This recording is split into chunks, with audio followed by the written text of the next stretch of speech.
ছাত্ৰাৱস্থাৰ পৰাই আমি বিজ্ঞান সমিতিৰ কাম কাজ সম্পৰ্কে পৰিচিত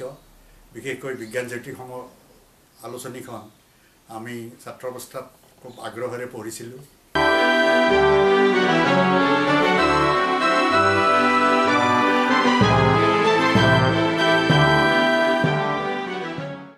কিন্তু মোৰ সক্ৰিয়ভাৱে বিজ্ঞান সমিতিৰ লগত সংযোগ ঘটে 1977 চনত তেতিয়া ডক্টৰ অনিল গোস্বামী ছাৰে মোক বিজ্ঞান সমিতিলৈ তেখেতৰ সহকাৰী সম্পাদক হিচাপে লৈ আহে আৰু তেতিয়াৰ পৰাই মই বিজ্ঞান সমিতিৰ লগত গভীৰভাৱে জড়িত হৈ যাওঁ পিছলৈ মই অসম বিজ্ঞান সমিতিৰ সাধাৰণ সম্পাদক হওঁ আৰু সেই সময়ত বিভিন্ন ভাৰতবৰ্ষৰ অন্যান্য যিবিলাক সংগঠন আছে বিজ্ঞান জনপ্ৰিয়কৰণত ব্ৰতী সেইসকলৰ লগত মোৰ আলোচনা বিলোচনা বা আন্তঃক্ৰিয়া কৰাৰ সৌভাগ্য ঘটে আৰু তেতিয়াই মই বিজ্ঞান জনপ্ৰিয়কৰণৰ এক নতুন দিশ মই দেখিবলৈ পাওঁ এই নতুন দিশটো হ'ল যে আগতে আমাৰ ঘাইকৈ আমাৰ গুৰুত্ব আছিল যে জনসাধাৰণৰ মাজত বিশেষকৈ ছাত্ৰ ছাত্ৰীৰ মাজত বিজ্ঞানক সৰলীকৰণ কৰি প্ৰচাৰ কৰা তেওঁলোকৰ বুজাৰ সামৰ্থ্য বৃদ্ধি কৰা পিছত আমি যেতিয়া সৰ্বভাৰতীয় পৰ্যায়ত নানান সংগঠনৰ লগত আলোচনা বিলোচনা হ'ল বিভিন্ন সংগঠনৰ কৰ্মৰ লগত পৰিচিত হ'ল তেতিয়া আমাৰ এটা ধাৰণা হ'ল যে বিজ্ঞানে যি সা সুবিধা মানৱ জাতিলৈ আগবঢ়াইছে সেই সা সুবিধাসমূহ আপোনা আপুনি জনসাধাৰণৰ উপলব্ধ নহয় আৰু এই সা সুবিধাসমূহ উপলব্ধ হ'বলৈ হ'লে বিজ্ঞান সম্পৰ্কে ইয়াৰ ফলাফল সম্পৰ্কে জনসাধাৰণৰ যি চেতনাবোধ সেই চেতনাবোধ তীক্ষ্ণতৰ হ'ব প্ৰয়োজন গতিকে এটা সামাজিক দিশ আমাৰ কাৰ্যক্ৰমত আমি সোমোৱাই ল'লোঁ জনসাধাৰণৰ চেতনাবোধ বৃদ্ধি কৰা পৰিৱেশ শিক্ষা আদি বিভিন্ন স্বাস্থ্য আদি বিচাৰ্য বিষয় সম্পৰ্কে তেওঁলোকৰ বুজাৰ যি সামৰ্থ্য সেই বৈজ্ঞানিক কাঠামোৰ মাজত যি বুজাৰ সামৰ্থ্য সেই সামৰ্থ্য বৃদ্ধি কৰাৰ কাৰণে আমি বিভিন্ন প্ৰয়াস হাতত ল'বলৈ এতিয়া মই সাধাৰণ সম্পাদক থাকোঁতে প্ৰথমে মই এটা কাম ল'লোঁ যে যিখন বিজ্ঞান সমিতিৰ সাধাৰণ সভাত মোক সাধাৰণ সম্পাদক নিৰ্বাচিত কৰা হয় সেই সভা বিভিন্নজনে তেওঁলোকৰ পৰামৰ্শত ব্যক্ত কৰে যে অসম বিজ্ঞান সমিতিয়ে এখন ব্যাখ্যামূলক অভিধান উলিয়াব লাগে মই আহি সাধাৰণ সম্পাদক হৈ প্ৰথমে সেই কামটো হাতত লওঁ ব্যাখ্যামূলক অভিধানখন কৰাৰ আৰু সেইখনৰ প্ৰস্তুতিত অসমৰ বহুজন কলেজৰ শিক্ষক স্কুলৰ শিক্ষক বিজ্ঞানীয়ে সহযোগ কৰে আৰু ৩-৪ বছৰৰ প্ৰস্তুতিৰ অন্তত তাৰে 2টা ভলিউম আমি প্ৰকাশ কৰিবলৈ সমৰ্থ হওঁ ব্যাখ্যামূলক বিজ্ঞান অভিধান আৰু তাৰ প্ৰতিখনতে প্ৰায় 10,000 বৈজ্ঞানিক শব্দৰ ব্যাখ্যা তাত আছে ইয়াৰ বাহিৰেও সেই সময়ত আৰু এটা আমি ডাঙৰ কাম হাতত লওঁ আৰু সেইটো সফলতাৰে সমাপ্ত কৰোঁ পিছত বহুতৰ পৰা সমাদৰো লাভ কৰোঁ এইটোৰ কাৰণে সৰ্বভাৰতীয় পৰ্যায়তো সেইটো হ'ল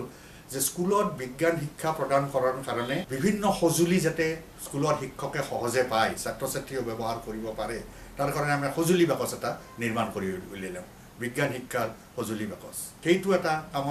আমাক পৰিচয় সৰ্বভাৰতীয় পৰ্যায়ত বহুখিনি উজ্জ্বল কৰি তোলে আৰু তাৰে 2 বছৰ পিছতে আমি সৰ্বভাৰতীয় পৰ্যায়ত বিজ্ঞান জনপ্ৰিয়কৰণৰ কাৰণে উৎকৃষ্ট প্ৰয়াস লোৱা বুলি আমি ৰাষ্ট্ৰীয় বঁটাও লাভ কৰিবলৈ সক্ষম হওঁ ইয়াৰ পিছত মই বিজ্ঞান সমিতিৰ সভাপতি নিৰ্বাচিত হওঁ আৰু সভাপতি থকা কালতো আমি সেই একেই উদ্দেশ্যকে আগত ৰাখি আমি বিভিন্ন কাম কাজ পৰিচালনা কৰোঁ উদ্দেশ্য হ'ল যে অকল বিজ্ঞানক সৰলীকৰণ কৰোঁতেই ব্যস্ত নাথাকি আমি সমাজৰ হিতাৰ্থে জনসাধাৰণৰ চেতনাবোধ বৃদ্ধি ৰখে তেওঁলোকৰ সামৰ্থ্য বৃদ্ধি ৰখে আমি কিছুমান কাৰ্যক্ৰম হাতত লোৱা আৰম্ভ কৰিলোঁ আৰু সেইটো বৰ্তমানো কিছু ধৰণে তেনেধৰণেই চলি আছে এতিয়া কথা হ'ল যে এনেকুৱা এটা সংগঠনৰ এটা পৰ্যায় থাকে সংগঠনবিলাকৰ কেতিয়াবা তাৰ কৰ্ম তাৰ ফলাফল ইত্যাদি শীৰ্ষ পৰ্যায় সেই সময়তে মই সভাপতি হোৱাৰ আগতেও আমি কিছুমান গাঁৱলীয়া অঞ্চলৰ গাঁৱৰ মহিলাসকলক লগত লৈ গাঁৱৰ কৃষকসকলক লগত লৈ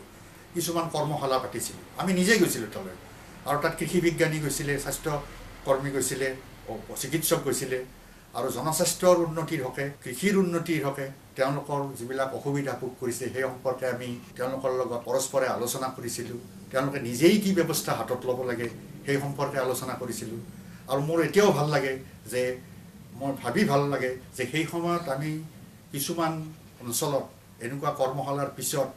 জনসাধাৰণে নিজেই তেওঁলোকৰ স্বাস্থ্যৰ উন্নতিৰ হকে খোৱা পানীৰ উন্নতিৰ হকে পৰিৱেশৰ উন্নতিৰ হকে নিজে নিজেই ব্যৱস্থা হাতত লৈছিল তেওঁলোকে উদ্বুদ্ধ হৈছিলে এই ছায়েন্স ছ'চাইটিৰ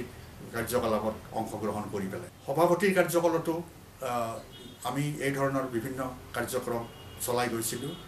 আৰু বিভিন্ন পুথি প্ৰকাশটো এইবিলাক চলিয়ে আছে বিজ্ঞান সমিতিৰ এইবিলাক চলিয়ে আছে মই যিটো কথা জোৰ দিছোঁ সেইটো হ'ল যে এটা এনেকুৱা অনুষ্ঠানে